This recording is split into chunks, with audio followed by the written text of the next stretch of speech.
किसान भाइयों नमस्कार।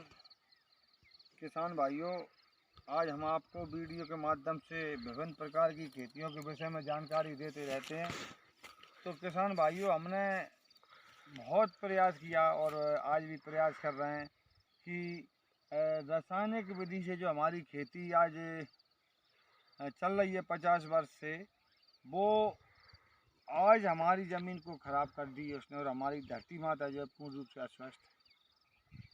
और हम उस पर प्रयास कर रहे हैं कि अपनी माँ को बचाएं। सभी किसान भाई रासायनिक खेती ना करें, कीटनाशक और खाद ज़मीन में ना डालें, प्राकृतिक खेती का उपयोग करें, जैविक खेती का उपयोग करें, जैविक खाद डालें, प्राकृतिक खेती करें, कम लागत की खेती है। आपको बार बार वीडियो के माध्यम से बताया है। तो किसान भाइयों, आप देख रहे हो कि किसान की कितनी लागत होती है, और किसान का जीवन, किसान का मुख्य धंधा खेती है।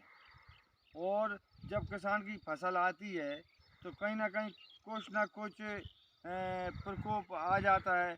तो आज किसान भाई आप देख रहे हो, जब किसान खेती करता है तो उसको बहुत बड़ी खुशी होती है। जब एक किसान अपनी फसल बोता है, मसूर का खेत है, आप देख रहे हो, आप देख सकते हो, जब किसान ने मसूर का खेत में मसूर बोई होगी तो बहुत बड़ी अपेक्षा की होगी कि मैं अपने खेत में मसूर बोऊंगा, और फिर फसल जब आ जाएगी तो मैं अपने परिवार का भरण पोषण करूंगा, अपनी इच्छाएं वो पूर्ति करूंगा। एक किसान को बहुत बड़ी आशा लगी रहती है। तो किसान भाइयों, वो आशा किसान की पूरी नहीं हो पाती। कभी कभी प्राकृतिक प्रकोप हो जाते हैं, और कभी कभी क्या होता है कि जब फसल पकने को आती है, फल फूल पे आती है, तो अपने आप कहीं ना कहीं कोई रोग बीमारी आ जाती है। आप देखिए आज जो स्थिति मसूर की हो चुकी है कि फूल आने के समय में ही, और इस मसूर में एक तरह का अटैक, अपन अपनी भाषा में अटैक रोग ही कहेंगे, एकदम बिल्कुल वाइट पड़ चुकी है पूरे, उसमें कोई फली नहीं लगी, और एकदम पूरी सफ़ेद हो चली गई। किसान की उम्मीदों पर पानी फिर गया। तो किसान भाइयों, फिर भी किसान पीछे नहीं हट रहा, फिर कह रहा कि दवा दवा। अरे किसान भाइयों, इससे आप सीख लीजिए और आने वाले समय में रासायनिक खेतियों को कम करिए। हमारी जो माँ है, धरती माता जो है, वो पूर्ण रूप से अस्वस्थ है। जैसे कोई माँ है किसान भाइयों, और वो अस्वस्थ है तो वो अपने बच्चे का सही भरण पोषण नहीं कर पा रही, ऐसे ही हमारी जो धरती माता आज अस्वस्थ है, और वो अपने फसल रूपी पौधे को सही भरण पोषण नहीं कर पा रही, उसको सही भोजन नहीं दे पा रही। और सही भोजन ना देना ही फसल की बीमारी है, अनेकों प्रकार की जो बीमारी खड़ी हैं। तो इस माँ को हमने खाद और दवाइयों से बीमार किया है। तो हम आपसे निवेदन कर रहे हैं कि प्राकृतिक खेती की ओर जाएं। इस धरती माता में जीवामृत, गौमूत्र से जो बनाए हुए जीवामृत होता है, उसको डालें समय समय में।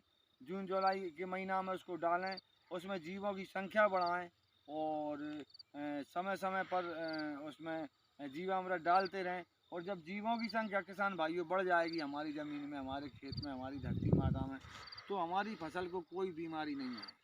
जो जीवामृत का जो समूह होता है, जो जीव होते हैं, वो फसल को, हमारी को बहुत बड़ा फ़ायदा देंगे। जो हमको नुकसान देने वाले जीव हैं, उनको वो पीछे को हटाएंगे, और वो आगे हमारी फसल को आगे बढ़ने में बहुत फ़ायदेमंद रहेंगे। तो किसान भाइयों, इस चीज़ पर हमें विचार करना है, हमको सोचना है। आप देख रहे हो कि आज पूर्ण रूप से हमारी फसल ख़राब हो चुकी है। आप देखिए कहीं कुछ एक एक दाना, एक फली भी नहीं लगी। यदि ये स्थिति हुई और हम लोगों ने नहीं समझा, तो आने वालों में सभी प्रकार की फसलें आने वाले समय में इसी प्रकार बंजर रह जाएंगी, बांझ रह जाएंगी, और किसान एक दिन बहुत बड़ी क्षति का सामना करना पड़ेगा, और आने वाली पीढ़ियों को हो सकता है कितना बड़ा खामियाजा भुगतना पड़े। तो किसान भाइयों, मेरा आपसे रिक्वेस्ट है, निवेदन है कि आप प्राकृतिक खेती करें, प्रकृति से ली हुई औषधियों से अपने घर पर दवा बनाएं, गौमूत्र के माध्यम से जीवामृत बनाएं, जैविक केंचुआ खाद बनाएं, नाडेप खाद बनाएं, गोबर की खाद बनाएं, घन जीवामृत बनाएं, और अपने खेतों में जो आज कमी आ गई है उर्वरक शक्ति की, उस मातृ शक्ति को उसका भरपेट भोजन दें, और फसल को हरी भरी बनाएं, अच्छा उत्पादन लें, अपने परिवार का सही समय पर भरण पोषण करें, परिवार की इच्छाएं पूर्ति करें।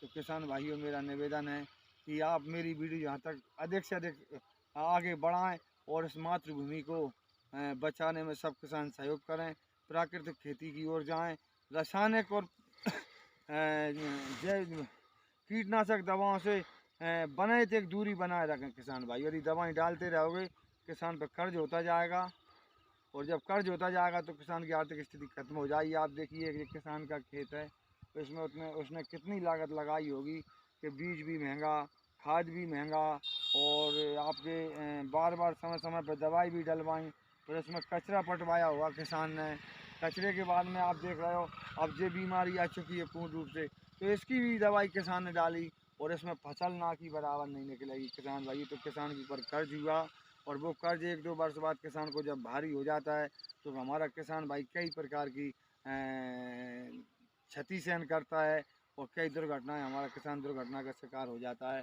तो मैं अपने किसान भाइयों से निवेदन करूंगा, किसान भाई ऐसी खेती ना करें जो हमको भारी हो, हमारे परिवार को लॉस में ले जाए, हमारी समाज को लॉस में ले जाए। किसान भाई ऐसी खेती करें कि हमको मुनाफा हो और उत्पादन अच्छा मिले, हमारी धरती माँ स्वस्थ रहे, हमारा घर परिवार भी स्वस्थ रहे, और हमारी फसल भी हरी भरी रहे। जिस फसल को हम हमारे जानवर इसके भूसे को खाएंगे वो भी स्वस्थ रहें। यदि जो रासायनिक दवाई की जो फसल है और इसका भूसा भी आप जानवरों को खवाओगे तो वो जानवर भी आपके अस्वस्थ होंगे किसान भाइयों। तो इससे सारी प्रकृति खराब होती जा रही है। तो मेरा एक निवेदन है किसान भाइयों से कि आप प्रकृति के लिए जिएं, प्रकृति के लिए करें, और प्रकृति के लिए सोचें। तो किसान भाइयों हम वीडियो के माध्यम से आपको बता रहे हैं, आप देखिए ये मसूर की खेत खड़े हुए हैं और इसमें एक भी दाना फली नहीं लगी, इसमें आप देख